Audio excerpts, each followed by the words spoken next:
Hello everyone, my name is Akash. Today we will discuss about very important subject of civil engineering is construction material.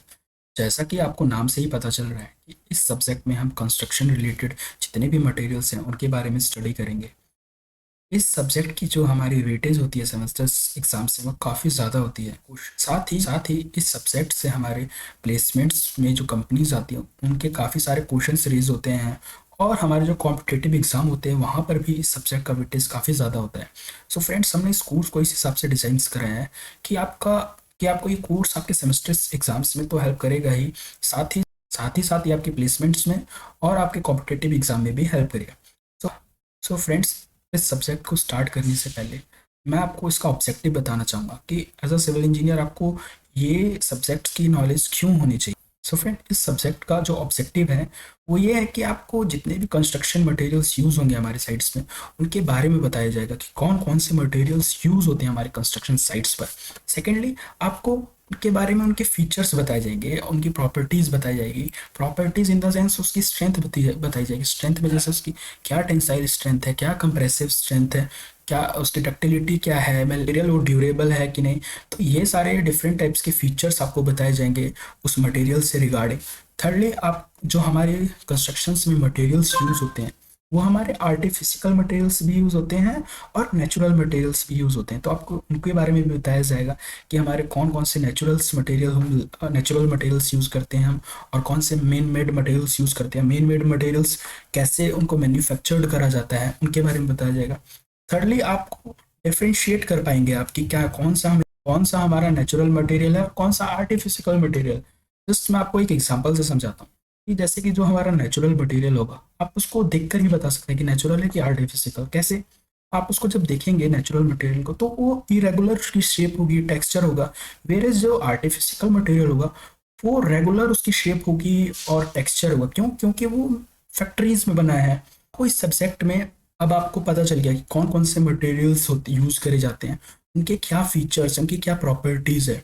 और आपको ये भी पता चल गया कि कौन से नेचुरल मटेरियल्स होते हैं, कौन से आर्टिफिशियल मटेरियल होंगे, उनको कैसा बनाया जाएगा।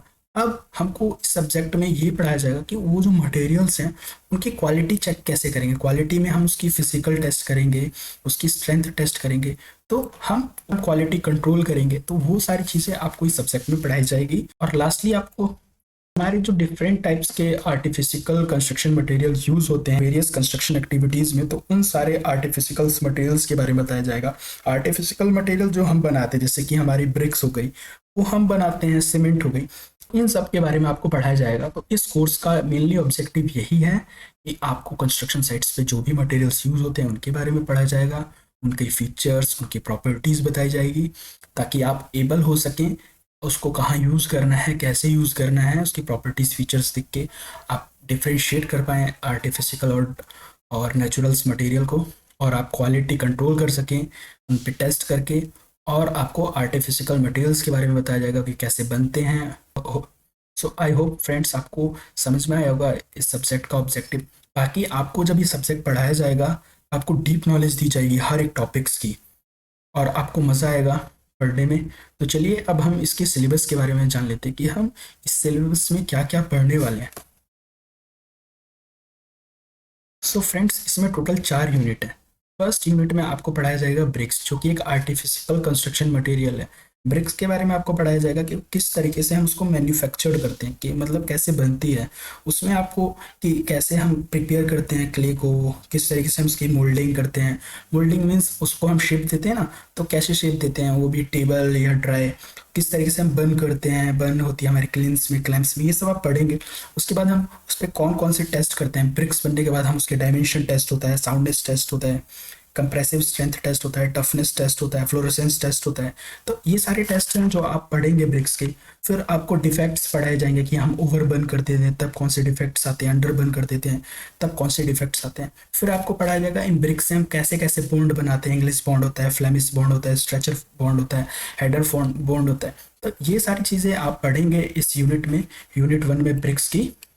सो फ्रेंड्स, आपकी नेक्स्ट यूनिट होगी, सो फ्रेंड अगली यूनिट होगी जिसमें हम अगले आर्टिफिशियल कंस्ट्रक्शन मटेरियल्स के बारे में पढ़ाएंगे जिसका नाम है सीमेंट। सीमेंट के बारे में हम पढ़ाएंगे कि किसकी उसने डिस्कवरी करी, वो कैसे बनती है, उसमें कौन कौन से केमिकल कॉन्स्टिट्यूएंट्स होते हैं, उस पर कौन कौन से टेस्ट करते हैं, वेरियस टाइप्स के उसमें टेस्ट होते हैं। उसमें फाइननेस टेस्ट होता है, स्टैंडर्ड कंसिस्टेंसी टेस्ट होता है, सेटिंग टाइम टेस्ट होता है, स्ट्रेंथ टेस्ट होती है, साउंडनेस टेस्ट होती है, और भी वेरियस टाइप के टेस्ट होते हैं। वो आपको पढ़ाया जाएगा। फिर आपको बताया जाएगा किस तरीके से वो मैन्युफैक्चर होती है। मैन्युफैक्चर के भी दो प्रोसेस होते हैं, ड्राई मिक्सिंग, वेट मिक्सिंग। वो आप पढ़ेंगे जब मैं आपको पढ़ाऊंगा, और उसमें आप पढ़ेंगे कि किस तरीके से फिर आगे हम उसके साथ सीमेंट के साथ वर्क करते हैं, और आपको वेरियस टाइप्स की सीमेंट्स बताई जाएगी। तो ये सब आप पढ़ने वाले हैं यूनिट 2 में, और अदर्स मटेरियल्स भी पढ़ेंगे। अब स्पेशल कंस्ट्रक्शन मटेरियल में आप पढ़ेंगे जैसे water proofing, termite proofing, thermal and sound insulation materials. आपको फाइबर्स के बारे में पढ़ाया जाएगा, जियो पॉलीमर सीमेंट्स के बारे में पढ़ाया जाएगा। और लास्टली आपके 4th यूनिट में आपको प्रोसेस्ड कंस्ट्रक्शन मटेरियल्स के बारे में पढ़ाया जाएगा, जो हमारे और कंस्ट्रक्शन मटेरियल्स यूज होते हैं, जैसे कि हमारी पीओपी होती है घर में, जिसकी फुल प्लास्टर ऑफ पेरिस होती है, इसके बारे में आपको पढ़ाया जाएगा। फिर आपको पेंट्स के बारे में पढ़ाया जाएगा। इंडस्ट्रियल वेस्ट जो होते हैं हमारे फ्लाई ऐश, ये जो हमारा फ्लाई ऐश होता है इसको हम कंक्रीट में यूज़ करते हैं, तो और वो हमारी स्ट्रेंथ कैसे बढ़ाता है, ये सारी चीज़ हम इंडस्ट्रियल वेस्ट का यूज़ करते हैं। इन सब चीज़ के बारे में आपको पढ़ाया जाएगा। फोर्थ आपको एग्रो वेस्ट मटेरियल्स के बारे में पढ़ाया जाएगा। आपको लास्ट पढ़ाया जाएगा स्पेशल प्रोसेस्ड कंस्ट्रक्शन मटेरियल्स के बारे में पढ़ाया जाएगा। फ्रेंड्स, ये हमारा सिलेबस हो गया। अब इस सिलेबस में जितनी भी सारी यूनिट्स हैं, टोटल 4 यूनिट्स हैं, इन चारों यूनिट्स को हम पढ़ेंगे। इसके आपको नोट्स भी मिलेंगे, और आपको हर एक यूनिट को अच्छे तरीके से समझाया जाएगा। उसमें हर एक टॉपिक पढ़ा जाएगा, आपको कोई भी टॉपिक नहीं छूटेगा, ये मेरा प्रॉमिस है। और आपको ये कोर्स इस तरीके से पढ़ाया जाएगा कि आपकी ये प्लेसमेंट्स में हेल्प करेगा। साथ ही अगर आप कोई कॉम्पिटेटिव एग्जाम देते हैं तो डेफिनेटली आपकी वो ये वहाँ भी हेल्प करेगा, और आपके सेमेस्टर्स एग्जाम्स में तो हेल्प करेगा ही करेगा। फ्रेंड्स, जो मेरा पर्सनल एक्सपीरियंस है, मैं भी कई इंटरव्यूज़ में गया हूँ, लोगों के इंटरव्यू लिया हूँ, वहाँ पर कैसे क्वेश्चंस रेज होते हैं इस सब्जेक्ट से, वो सारे क्वेश्चंस मैं आपको बताऊंगा कि कैसे कैसे क्वेश्चंस पूछे जाते हैं हमारे प्लेसमेंट्स पे। तो हमारा जो मेन मोटिव है पढ़ने का तो है प्लेसमेंट, बट हम चीज़ों को समझेंगे। मैं आपको हर चीज़ को फील कराऊंगा, ये मेरा प्रॉमिस है। मुझे आपको पूरी सिविल इंजीनियरिंग फील करानी है। सो फ्रेंड्स, हम मिलते हैं अपनी फर्स्ट यूनिट में नेक्स्ट वीडियो में। Thank you, thanks for watching.